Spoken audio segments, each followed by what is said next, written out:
नमः शिवाय। हर हर महादेव शंभो।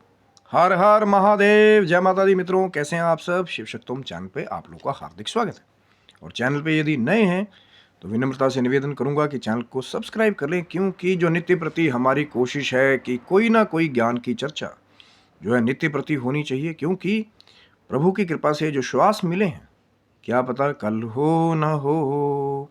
आज हम यहाँ हैं, कल क्या पता कहाँ होंगे। इसीलिए जो ये समय मिला है नित्य प्रति रोज, इसको तो ऐसे जीना चाहिए कि कहीं ना कहीं हमारा आखिरी हो। तो आज की चर्चा जो कहीं ना कहीं बहुत ही फिर से एक प्रश्न जो है कई बार साधनाओं से जुड़े हुए जो है उठते ही रहते हैं। जैसा मैंने कहा था, कुछ एक्सपीरियंसेस हमारे भी हैं, कुछ बड़े बड़े संतों से साधकों से कई बार कुछ एक्सपीरियंसेस मिलते हैं, आपके साथ शेयर करने की कोशिश की जाती है। तो प्रश्न एक और आया कहीं ना कहीं कि पंचमुखी हनुमान जी, आपने देखा होगा कि एक चित्र है जिसमें 5 मुख जो हनुमान जी के हैं, जिसका कहीं ना कहीं कनेक्शन जो है अहि रावण के साथ था। वो लंबी कथा है।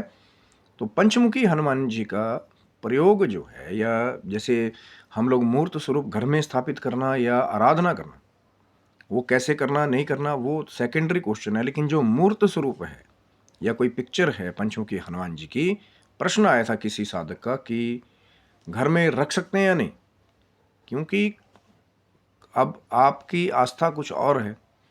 आप कुछ चीज़ घर में लेकर के आए, आपने स्थापित कर दिया, लेकिन कोई दूसरा आकर के उसको मना कर दे तो उसका आधार खोजना बहुत ज़रूरी होता है।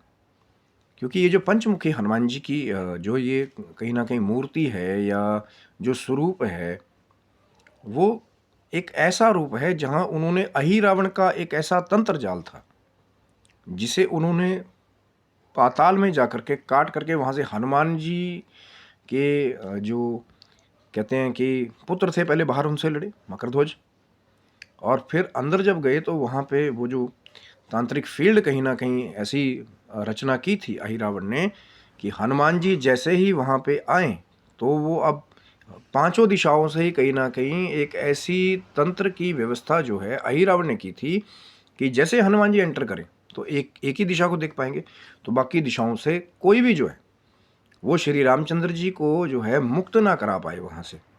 लेकिन यही बात थी कि हनुमान जी ने वहाँ पे, भाई वो शंकर जी के अवतार हैं, 5 मुख अलग अलग बना करके अलग अलग दिशाओं में वो जो पंचमुखी जो तंत्र की व्यवस्था की थी अहि रावण ने, कहीं ना कहीं उसको वहाँ से काटते हुए हर तरफ से फिर कहते हैं कि अहि रावण का वध जो है हनुमान जी ने किया था। तो ये एक उनका एक ऐसा तंत्र को काटने वाला स्वरूप है। लेकिन कुछ लोग जो हैं, अब देखिए, अलग अलग साधकों की वजह से, अलग अलग गुरु दीक्षाओं की वजह से अलग अलग मत हो सकता है। इसमें कोई गलत या सही नहीं है।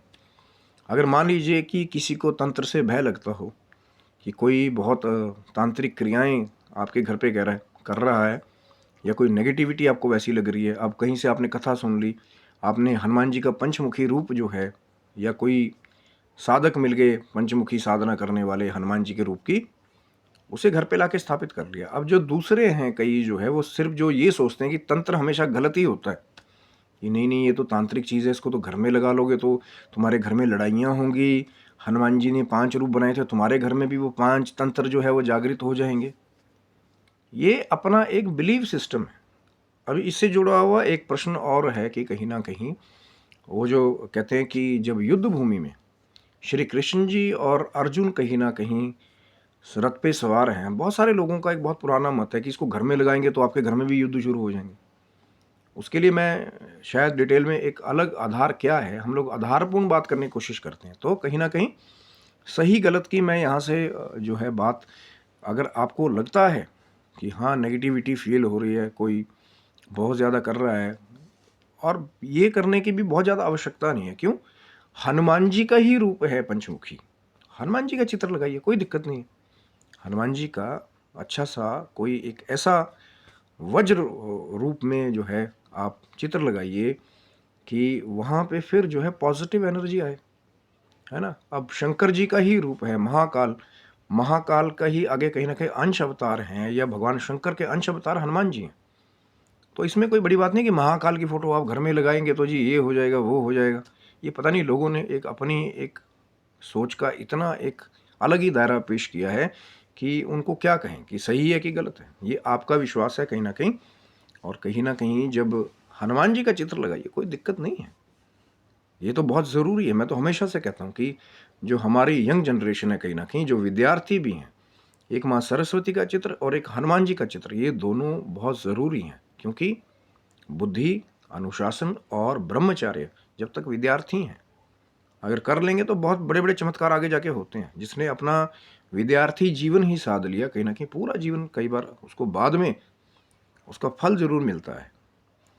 लेकिन ये अपना अपना मत है कहीं ना कहीं पंचमुखी हनुमान जी का। हाँ, आराधना, स्तोत्र, अनुष्ठान, देखिए हर एक चीज़ का पूजन का अलग अलग प्रारूप है।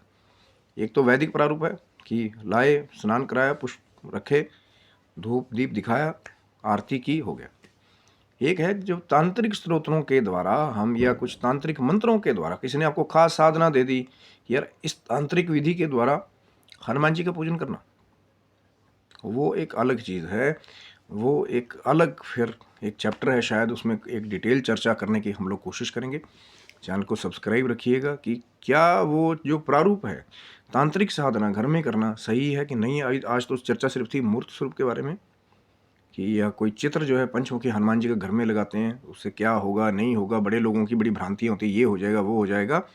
उस चीज़ को, भ्रांति को कहीं ना कहीं दूर करना भी हमारा काम है, कि ऐसा कुछ ना हो कि ज्ञान की चर्चा के द्वारा जो आपका मन शांत होना चाहिए, वहाँ पे कोई गुरु जी आकर के या कोई दूसरे लोग आकर के वहाँ पे आपका कौतूहल मचा दें।